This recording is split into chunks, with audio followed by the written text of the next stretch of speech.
Welcome to my YouTube channel. মোৰ নাম ভাৰ্গৱ বৰ্মন। তো আশা কৰোঁ সকলোৱে প্ৰিপাৰেশ্যন ভালদৰে কৰি আছে। তো আপোনালোকক জনাওঁ যে মই এটা আপোনালোকৰ কাৰণে মক টেষ্ট বনাইছোঁ। সম্পূৰ্ণ ফ্ৰী হয়, কোনো ধৰণৰ পেইড মক টেষ্ট নহয়। ডেছক্ৰিপশ্যনত লিংকটো দিয়া আছে। আপোনালোকে ক্ৰ'ম নহ'লে গুগলত এই লিংকটো খুলিব। বেলেগ ব্ৰাউজাৰত নুখুলিব, কাৰণ তেতিয়া চাইন ইন কৰিব লাগিব পাৰে। আপোনালোকে গুগল নাইবা ক্ৰ'মত খুলি ল'ব। লিংকটো খোলাৰ আগত আপোনালোকে ডিচাইড কৰি লওক যে 2 ঘণ্টা আমি একেৰাহে বহিম, তেতিয়াহে খুলিব।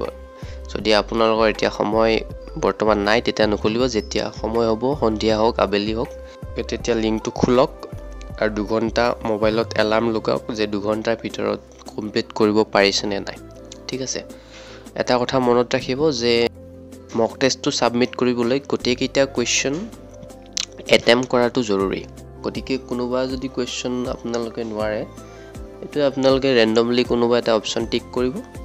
তাৰপিছত গোটেইকেইটা 100 কুৱেশ্যন এটেম্প কৰাৰ পিছত মক টেষ্টটো ছাবমিট কৰিব। ছাবমিট কৰাৰ পিছত ভিউ স্ক'ৰ বুলি আহিব। তেতিয়া আপোনালোকে নিজৰ স্ক'ৰটো দেখাব। 100টাৰ ভিতৰত কেইটা শুদ্ধ হৈছে আপোনালোকৰ, সেইটো আপোনালোকে দেখাব। আৰু মই 2-3 দিন পিছত আপোনালোকৰ ৰেংক লিষ্টটো পাব্লিছ কৰাই দিম। কোনে কিমান নম্বৰ ৰেংকত আছে সেইখিনি ডাটা মোৰ তাত আহিব। গতিকে মই 2-3 দিনৰ মূৰত এইটো পাব্লিছ কৰাই দিম। আপোনালোকে কোন স্থানত আছে বা প্ৰিপাৰেশ্যন কিমান আগবাঢ়িছে, কিমান ইম্প্ৰুভ কৰিবলৈ আছে, আৰু সেইখিনি আপোনালোকে গম পাব। ঠিক আছে, থেংক ইউ। সকলোৱে এটেম্প কৰক।